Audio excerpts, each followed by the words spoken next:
ವೀಕ್ಷಕರೇ, ನೀವು ನೋಡ್ತಾ ಇದ್ದೀರಾ ಬಿಕೆ ನ್ಯೂಸ್ ಕನ್ನಡ. ನಾನು ರೋಹಿಣಿ ದೊಡ್ಡಮನಿ. ಬಾಗಲಕೋಟೆ ಜಿಲ್ಲೆಯ ಜಮಖಂಡಿ ನಗರದ ಶ್ರೀ ಕಲ್ಯಾಣ ಮಠದಲ್ಲಿ ಪ್ರತಿ ವರ್ಷದಂತೆ ಈ ವರ್ಷವೂ ಕೂಡ ಜಮಖಂಡಿ ನಗರದ ಶ್ರೀ ಕಲ್ಯಾಣ ಮಠದಲ್ಲಿ ಗುರು ಪೌರ್ಣಿಮೆ ಹಾಗೂ ಲಿಂಗೈಕ್ಯ ಮುಪ್ಪಿನ ಶಿವಾಚಾರ್ಯ ಪುಣ್ಯಾರಾಧನೆ ಮತ್ತು ಮುತ್ತೈದೆಯರ ಉಡಿ ತುಂಬುವ ಮಹೋತ್ಸವ ಕಾರ್ಯಕ್ರಮ ಅದ್ದೂರಿಯಾಗಿ ಜರುಗಿತು. ಈ ಕಾರ್ಯಕ್ರಮದ ದಿವ್ಯ ಸಾನ್ನಿಧ್ಯವನ್ನ ಶ್ರೀ ಶಟಸ್ಥಲ ಬ್ರಹ್ಮ ಗೌರಿಶಂಕರ ಶಿವಾಚಾರ್ಯ ಮಹಾಸ್ವಾಮೀಜಿಗಳು ಕಲ್ಯಾಣ ಮಠ ಜಮಖಂಡಿ ಹಾಗೂ ಶ್ರೀ ಶಟಸ್ಥಲ ಬ್ರಹ್ಮ ಶರಣಬಸವ ಶಿವಾಚಾರ್ಯ ಮಹಾಸ್ವಾಮೀಜಿಗಳು ಬನಹಟ್ಟಿರವರು ವಹಿಸಿದ್ದರು. ಇನ್ನು ನೇತೃತ್ವವನ್ನು ಶ್ರೀ ಶಟಸ್ಥಲ ಬ್ರಹ್ಮ ಶಿವಲಿಂಗ ಪಂಡಿತಾರಾಧ್ಯ ಶಿವಾಚಾರ್ಯ ಮಹಾಸ್ವಾಮೀಜಿಗಳು ಮುತ್ತಿನಕಂತಿ ಹಿರೇಮಠ ಜಮಖಂಡಿರವರು ವಹಿಸಿದ್ದರು. ಗುರು ಪೂರ್ಣಿಮೆ ಕಾರ್ಯಕ್ರಮದ ಅಂಗವಾಗಿ ಮಾತನಾಡಿದ ಕಲ್ಯಾಣ ಮಠದ ಶ್ರೀ ಗೌರಿಶಂಕರ ಶಿವಾಚಾರ್ಯ ಮಹಾಸ್ವಾಮೀಜಿಗಳು, ಇವತ್ತಿನ ದಿವಸ ಗುರು ಪೂರ್ಣಿಮೆ ಹಬ್ಬವು ದೇಶದ ಎಲ್ಲ ಕಡೆ ನಡೀತಾ ಇದೆ. ಅದೇ ಪ್ರಕಾರವಾಗಿ ಜಮಖಂಡಿಯ ಕಲ್ಯಾಣ ಮಠದಲ್ಲಿಯೂ ಕೂಡ ಪ್ರತಿ ವರ್ಷದ ಪದ್ಧತಿಯಂತೆ ಇಂದು ಗುರು ಪೂರ್ಣಿಮೆಯ ಕಾರ್ಯಕ್ರಮ ಅನೇಕ ಭಕ್ತರೊಡಗೂಡಿ ಅನೇಕ ಸ್ವಾಮಿಗಳನ್ನೊಳಗೂಡಿ ಇವತ್ತು ಮಹಾಪಾದ ಪೂಜೆಯಿಂದ ಕಾರ್ಯಕ್ರಮ. ಗುರು ಪೂರ್ಣಿಮೆ ಎಂದರೆ ಗುರುವಿಗೆ ಯಾವಾಗ ಜ್ಞಾನೋದಯ ಆಯಿತೋ ಆ ಜ್ಞಾನ ಜಗತ್ತಿಗೆ ಪ್ರಸಾರವಾಯಿತು. ಅದು ಗುರು ಪೂರ್ಣಿಮೆ ಹಬ್ಬ. ಬುದ್ಧನಿಗೆ ಜ್ಞಾನೋದಯ ಆದ ಮೇಲೆ ಶಿಷ್ಯರಿಗೆ ಉಪದೇಶ ಮಾಡಿದರಲ್ಲ, ಅದು ಗುರು ಪೂರ್ಣಿಮೆ ಎಂದರು. ಇನ್ನು ಇದೇ ಕಾರ್ಯಕ್ರಮದಲ್ಲಿ ಮುತ್ತೈದೆಯರಿಗೆ ಉಡಿ ತುಂಬುವ ಕಾರ್ಯಕ್ರಮ, ಕಲ್ಯಾಣ ಮಠದ ಶ್ರೀಗಳಿಗೆ ಪಾದಪೂಜೆ, ಮಹಾಮಂಗಳಾರತಿ, ಇನ್ನೂ ಅನೇಕ ಕಾರ್ಯಕ್ರಮಗಳು ಜರುಗಿದವು.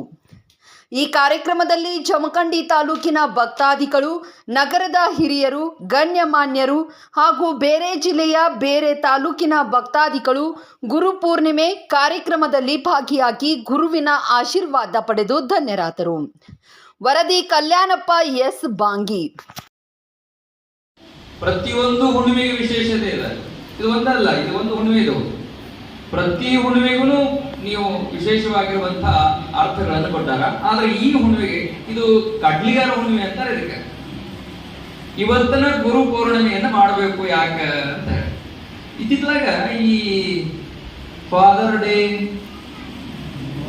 ಮಮ್ಮಿ ಡೇ, ಸಿಸ್ಟರ್ ಡೇ, ಆಮೇಲೆ husband day, wife day, childrens day.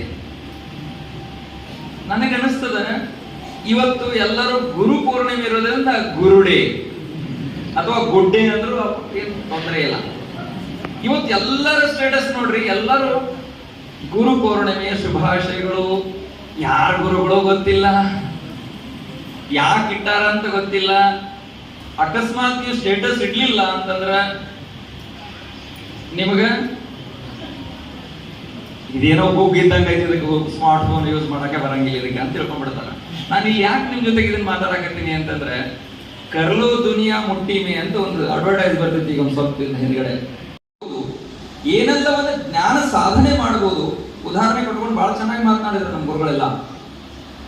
ಉದಾಹರಣೆ ಒಳಗೆ ಈಗ ನಿಮಗೆಲ್ಲ ಗೊತ್ತಿರಬಹುದು, ಅಕ್ಷರ ಕಲಿತು ನಾವೆಲ್ಲ ಎಜುಕೇಟೆಡ್ ಆಗಬಹುದು, ಆದ್ರೆ ಜ್ಞಾನ ಪಡ್ಕೊಳ್ಳೋದೈತಲ್ಲ ಅದು ಬಹಳ ದೊಡ್ಡದು. ಉದಾಹರಣೆಗೆ ನಿಮ್ಗೆಲ್ಲ ಗೊತ್ತಿರಬೇಕು, ಒಬ್ಬ ಹೆಣ್ಮಗಳು ತನ್ನ ಮನೆಯೊಳಗಿರುವಂತಹ ಎಲ್ಲ ಡಬ್ಬ ಸಾಮಾನುಗಳಿಗೆಲ್ಲ ಬರೆದಿರ್ತಾಳೆ. ಇದು ಸಕ್ಕರೆ, ಇದು ಚಹಾ ಪುಡಿ, ಇದು ಕಾಫಿ, ಇದು ಖಾರದ ಪುಡಿ ಅಥವಾ ಚಟ್ನಿ, ಸಮಥಿಂಗ್ ಎಲ್ಲ ಬರೆದಿಟ್ಟಿರ್ತಾಳ. ಅಕಸ್ಮಾತ್ ಆಗಿ ಇಲ್ದಾಗ ಗಂಡ ಚಹಾ ಮಾಡ್ಕೊಳಕ್ ಬಂದ್ರೆ ಹೆಸರು ನೋಡಿ ಹಾಕೊಂಡ್ರೆ ಬೇಡ, ಅದು ರೋಗದ್ ಬೇಡ, ಅದನ್ನ ನೋಡಿದ್ರೆ ಕರೆಕ್ಟ್ ಹಾಕೋತಾನೆ. ಅಕಸ್ಮಾತ್ ಇರುವಿ ಸಂಬಂಧ ಹೆಣ್ಮಗಳು ಬದಲಿ ಮಾಡಿ ಹೆಸರು ಬದಲಿ ಒಳಗೆ ಖಾರದೊಳಗ ಉಪ್ಪು ಹಾಕಿ, ಉಪ್ಪಿನೊಳಗೆ ಸಕ್ಕರೆ ಇಟ್ಟು, ಖಾರದ ಪುಡಿ ಒಳಗೆ ಚಹಾ ಪುಡಿ ಇಟ್ಟು ಸುಮ್ಮನೆ ಹಿಂಗೆ ಅಂಟಿಸಿದ್ಲು ಅಂತಂದ್ರೆ ಗಂಡ ಬಂದು ತೆಗೆದು ಹಾಕಿದ್ರ ಪರಿಸ್ಥಿತಿ ಏನಾಗ. ನನಗೆ ಹೇಳಕ್ ಬಂದದ್ದು ಏನು ಅಂತಂದ್ರೆ, ಅಕ್ಷರ ಕಲ್ತ್ ಮಾತ್ರಕ್ಕೆ ನಾವೆಲ್ಲರೂ ನಮ್ಮ ಬದುಕಿನಲ್ಲಿ ಚೆನ್ನಾಗಿರಕ್ ಸಾಧ್ಯ ಇಲ್ಲ. ನಾವು ಜ್ಞಾನ ಇರ್ಬೇಕು, ಯಾವುದನ್ನ ಯಾವ ಪ್ರಮಾಣದಲ್ಲಿ ಯಾಕೆ ಹಚ್ಚಬೇಕು ಅಂತ ಅಷ್ಟಲ್ಲ, ಇದನ್ನೆಲ್ಲ ಸಂಗ್ರಹಿಸಿ ಒಬ್ಬ ಹೆಣ್ಮಗಳು ಮುಂದುವರಿಬಹುದು. ಆದ್ರೆ ಚಾನ ಆಗಿಲ್ಲ ಅಂತ ಬಂದು ಹೊರಗೆ ಕೇಳಿದಾಗ ಸ್ಟೋವ್ ಹಚ್ಚಿಲ್ಲ ಅಂತ ಕೇಳಿಲ್ಲ ಅಂತ ಅವ್ರತ್ತೆ. ಅಂದ್ರೆ ಈ ಪರಿಸ್ಥಿತಿ ಕೊಡೋದಲ್ಲ, ಇದನ್ನ ಸ್ಟೋವ್ ಹಚ್ಚಿ ನೀನ್ ಚಹಾ ಮಾಡ್ಬೇಕಂತ ಹೇಳ್ಕೊಡುವಂಥದ್ದು ಜ್ಞಾನ ಇದೆಯಲ್ಲ ನಮ್ಮೊಳಗೊಂದು. ಆ ಜ್ಞಾನವನ್ನ ಯಾವ ವಿಶ್ವವಿದ್ಯಾನಿಲಯಗಳು ನಮ್ಗೆ ಕಲಿಸ್ಕೊಡ್ಲಿಕ್ಕೆ ಸಾಧ್ಯ ಇಲ್ಲ.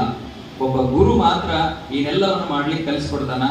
ಅದಕ್ಕೆ ಗುರುಗಳ ಹತ್ರ ಇರಬೇಕು ಅಂತ ಎಲ್ಲರೂ ಹೇಳ್ತಾರೆ. ಈ ಸರ್ವಜ್ಞ ಮೂರ್ತಿನೂ ಹಂಗೆ ಹೇಳ್ತಾನೆ ನೋಡ್ರಿ.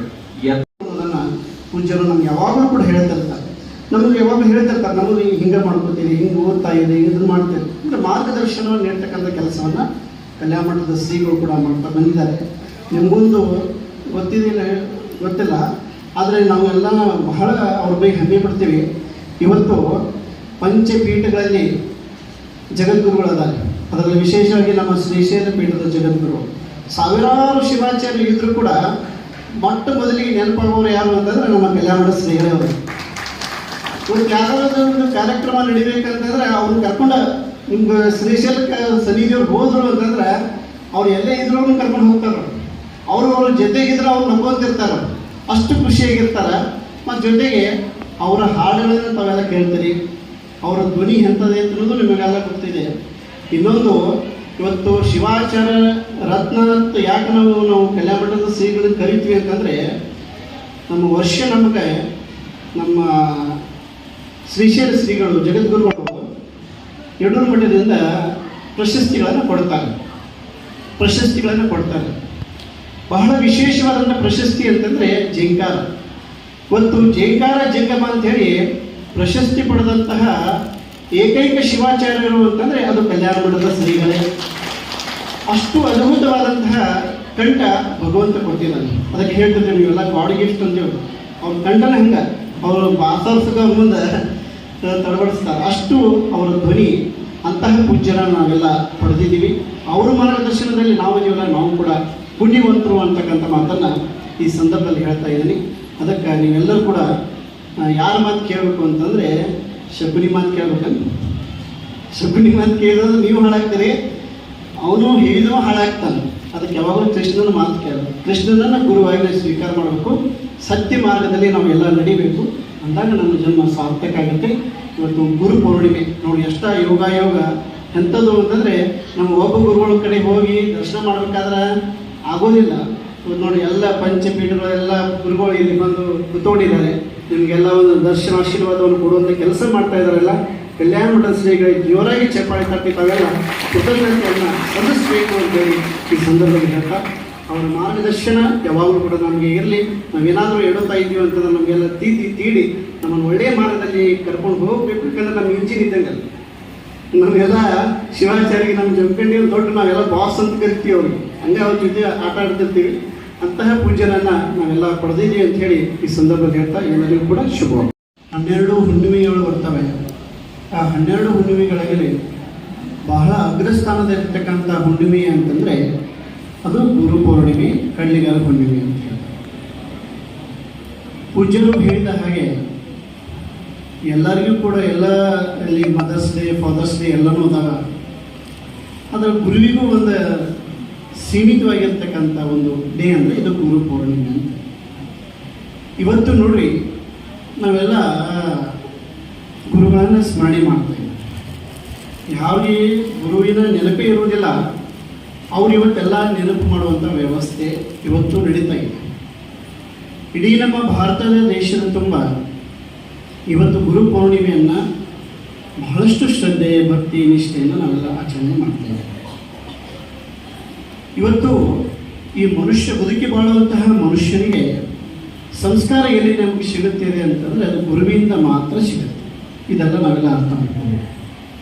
ನಮಗೆಲ್ಲ ಗೊತ್ತಿದೆ, ಈಗ ಸತ್ಯಯುಗ ಅಂತ ಆಯ್ಬೋದು, ಸತ್ಯಯುಗ ಅಂತ ಆಯ್ಬೋದು. ಆವಾಗ ಹೆಂಗ ಸತ್ಯ ಅಸತ್ಯ, ರಾಕ್ಷಸರು ದೇವರು ಹೇಗಿದ್ರು ಅಂತಂದರೆ ಒಂದೊಂದು ಲೋಕದಾಗಿದ್ರು. ಸತ್ಯಯುಗದಲ್ಲಿ ರಾಕ್ಷಸರು ಎಲ್ಲಿದ್ರು? ಪಾತಾಳದಲ್ಲಿದ್ದರು. ದೇವರು ಸ್ವರ್ಗದಾಗಿದ್ರು. ಹೌದಾ? ಅವ್ರು ಸ್ವರ್ಗದಾಗ ಅವರು ಇರ್ತಿದ್ರು, ಪಾತಾಳದಾಗ ರಾಕ್ಷಸರು ಇರ್ತಿದ್ರು. ಮತ್ತೊಂದು ಯುಗ ಬಂತು, ಸತ್ಯಯುಗ ಹೋಗಿ ತ್ರೇತಾಯುಗ ಬಂತು.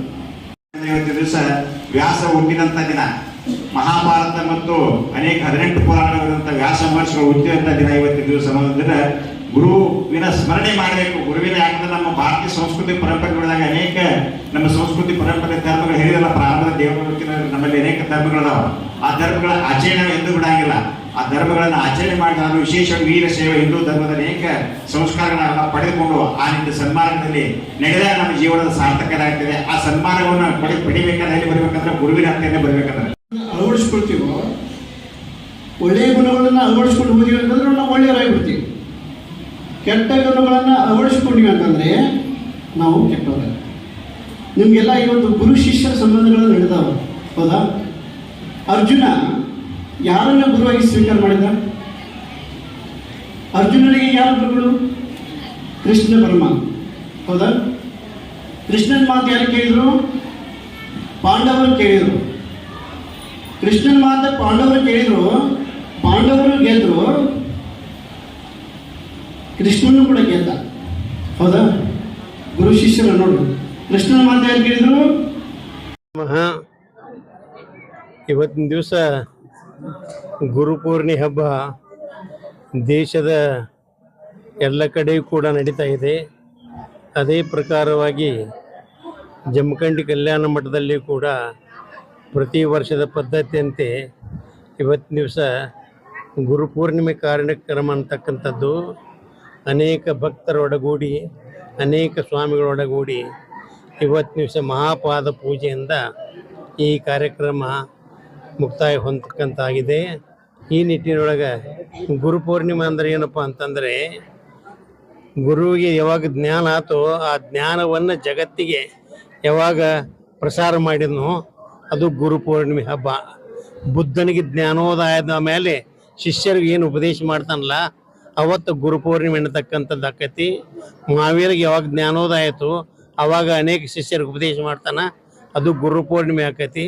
ಆ ನಿಟ್ಟಿನೊಳಗೆ ವ್ಯಾಸ ಮಹರ್ಷಿಗಳು ಕೂಡ ತಾವು ಸಕಲ ಶಾಸ್ತ್ರಗಳನ್ನ ಅಭ್ಯಾಸ ಮಾಡಿದ್ರು ಕೂಡ ಮೊದಲು 4 ವೇದಗಳು ಇದ್ದಿರಲಿಲ್ಲ, ಒಂದೇ ವೇದ ಇತ್ತು.